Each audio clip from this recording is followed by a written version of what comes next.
membuat solusi sederhana namun berdampak besar. Assalamualaikum warahmatullahi wabarakatuh. Selamat pagi dan salam sejahtera bagi kita semua. Salam Om Swastiastu, Namo Buddhaya, salam kebajikan. Baik teman-teman semuanya, pada kesempatan kali ini kami akan mempresentasikan proyek kami, yaitu yang berjudul Roman. Yang terhormat Bapak Zulindra STMSJ selaku dosen pengampu pada mata kuliah Kepemimpinan dan Manajemen Organisasi, jurusan Ilmu Komputer Prodi Sistem Informasi, adalah sebuah platform kursus berbasis online yang dirancang untuk menyediakan layanan pembelajaran berbasis digital melalui video, kelas virtual, modul PDF atau platform e-learning. Dan di mana platform ini dibuat untuk membantu belajar mahasiswa dalam mengembangkan keterampilan secara fleksibel tanpa terbatas ruang dan waktu. Roman berfokus pada materi-materi pengembangan diri seperti public speaking, self-growth, soft skill, serta keterampilan akademik yang dapat dipelajari secara mandiri dari rumah. Oke, baiklah, kami di sini ada struktur Roman. Yang pertama itu ada direktur utama. Direkturnya itu adalah Hidayah Fadilah. Nah, selanjutnya ada manajer divisi UI UX, yaitu Maratu Saleha. Yang kedua itu ada manajer divisi development, itu saya sendiri, Dewi Rizkyana. Dan yang terakhir itu ada manajer divisi networking, itu Cindy Novin. Selanjutnya training task using Gantt chart. Task name yang pertama, initial project setup and training, di mana dikerjakan dalam durasi 1 minggu dimulai dari tanggal 1 Oktober sampai 7 Oktober 2025. Yang kedua, define target audience and audience. Masa pekerjaan selama 2 minggu dimulai dari tanggal 8 Oktober 2025 sampai 20 Oktober 2025. Yang ketiga, finalis core dem and roles, yang dikerjakan dalam waktu 1 minggu dimulai dari tanggal 20 Oktober sampai 30 Oktober 2025 yang dikerjakan oleh Marsha. Yang keempat, develop preliminary project timeline. Masa pengerjaan selama 2 minggu dimulai dari tanggal 1 November sampai 14 November yang dikerjakan oleh Dawil. Yang kelima, research and select a learning platform LMS. Masa pengerjaan selama 2 minggu dimulai dari tanggal 15 November 2025 sampai 30 November 2025 yang dikerjakan oleh Dapil. Yang keenam, set up and configure the select platform. Masa pengerjaan yaitu selama 3 minggu dimulai dari tanggal 1 Desember 2025 sampai 21 Desember 2025 yang dikerjakan oleh Cindy. Yang ketujuh, develop course structure and content templates.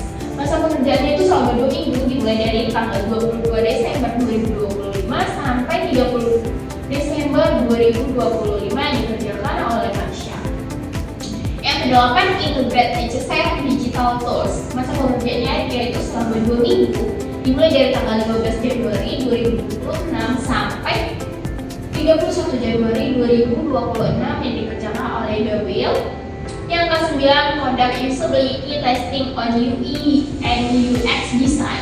Masa pengerjaannya itu selama 2 minggu dimulai dari tanggal 15 Januari 2026 sampai 31 Januari 2026 yang dikerjakan oleh Marsha. Yang ke-10, identify and select potential instructor. Masa pekerjaannya itu selama 1 minggu dimulai dari tanggal 1 Februari 2006 sampai 7 Februari 2026 yang dikerjakan oleh Marsha. Yang ke-11, negotiate and finalize partnership agreements.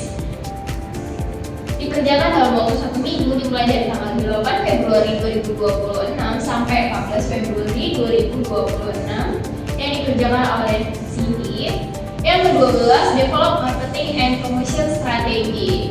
Ini dilakukan dalam waktu 1 minggu dimulai dari tanggal 15 Februari sampai 22 Mei 2026 yang dikerjakan oleh Dawil. Yang ke-13, set up social media and communication channel.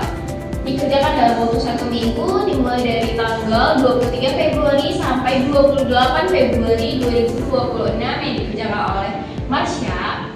Yang ke-14, develop and produce course content. Dilaksanakan dalam waktu 1 minggu dimulai dari tanggal 1 Maret sampai 7 Maret 2026 yang dikerjakan oleh Marsha.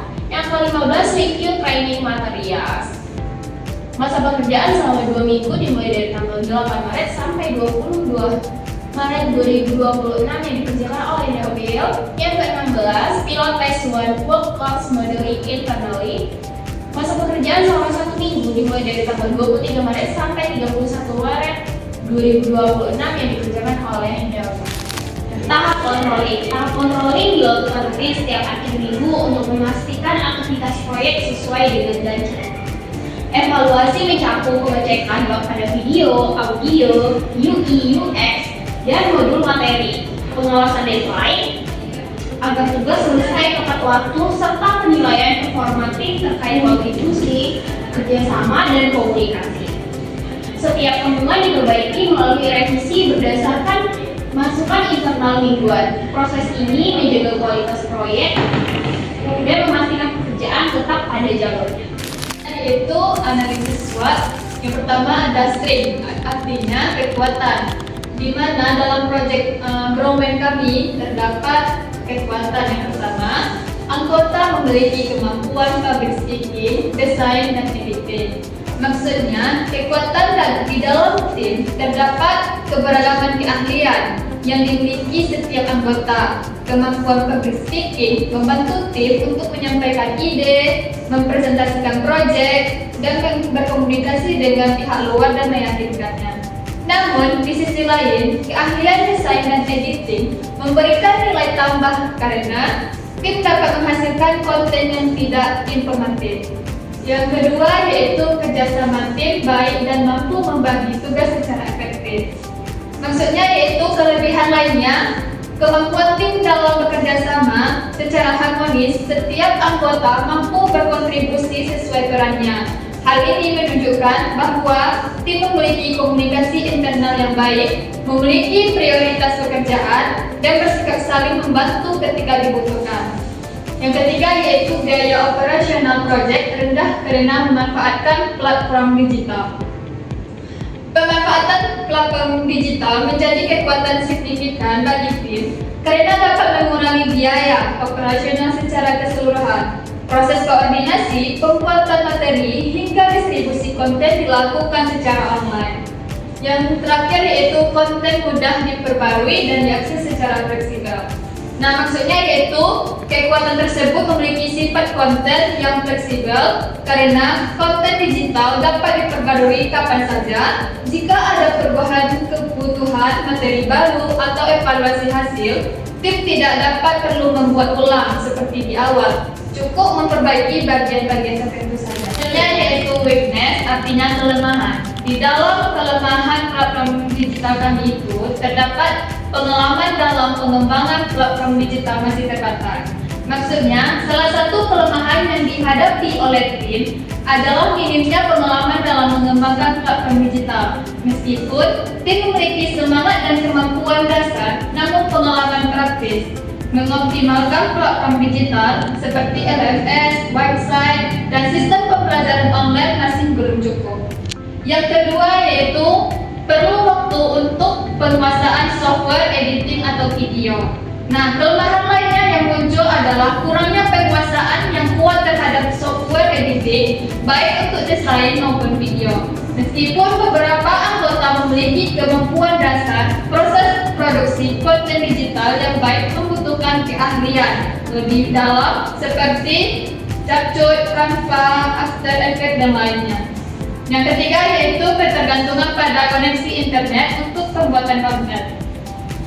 Dalam proses pembuatan konten digital, koneksi internet memegang peran yang sangat penting. Banyak aktivitas seperti riset materi, pengunduhan bahan, pengunduhan video, pembuatan desain online, hingga penggunaan platform kolaboratif memerlukan internet yang stabil. Oke, baiklah, ini ada analisis SWOT yang bagian opportunities. Yang pertama itu ada tren pembelajaran online terus meningkat. Nah, jadi semakin banyak orang yang mencari cara belajar lewat internet, pasar untuk produk itu juga semakin besar permintaannya. Nah, yang kedua itu ada banyak pelajar membutuhkan akses kursus tambahan. Nah, selain pendidikan formal, banyak juga siswa, mahasiswa ataupun profesional yang perlu untuk meningkatkan keterampilan lewat kursus informal. Yang ketiga itu ada potensi kolaborasi dengan mentor ataupun komunitas pendidikan. Nah, jadi banyak kesempatan besar untuk bekerja sama dengan para ahli ataupun kelompok belajar yang sudah ada. Kolaborasi ini bisa memperkaya misteri khusus dan menjangkau lebih banyak pengguna. Oke, yang terakhir itu ada threats ataupun ancamannya. Yang pertama itu ada banyak kompetitor seperti ruang guru dan skill academy. Nah, jadi pasar itu banyak pemain besar dan mapan. Jadi kita itu harus bekerja keras untuk bersaing dengan mereka. Yang kedua itu ada perubahan tren dan algoritma media sosial. Nah, jadi tim itu kan mungkin mengandalkan media sosial. Nah, jadi tren ini nih kita bisa menjangkau pengguna jadi lebih efektif lagi. Yang ketiga ada tingkat kepercayaan pengguna pada platform baru masih rendah. Nah, jadi kan banyak pilihan yang sudah terpercaya.